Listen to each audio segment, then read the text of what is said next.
بسم الله الرحمن الرحیم. گو الله پاک نام و یاتا. سلام و درود به شما عزتمندین زندوک و گوشتاروکان. من عبدالله جانبی، چه شهرستان نیک شهر دهستان چاهان.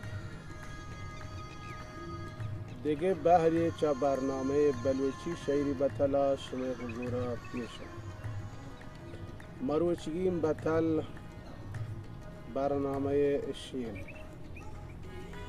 بزا اگر جوهان بمشتین کسا کالینگر نزدین.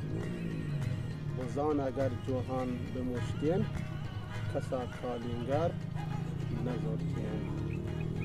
یہ بطل مارا اشیا پیش داری تو گوشید که هر کسی هر کاری نتون انجام بداد. هر کسی هر کاری و هر کسی هر مردی و هر کاری و هر مردی. بهتر شو بگوشم که هر کار و هر مرد. بچه که بز پا دیگه کاری پیم بیتا و بز کار دیگه چیزه و کالینگر کار همه جوهان مشگه.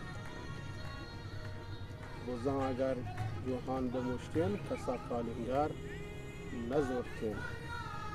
یہ فارسی ادبیات تو کا ہم یہ بطل مرد در کپید و آهی یہ دابین که کار هر بوز نیست فرمن کوفتن.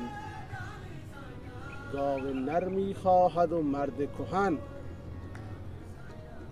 خدایا متعال هر حیوانی هر شخصی یا مهارتی یا توانمندی داتا.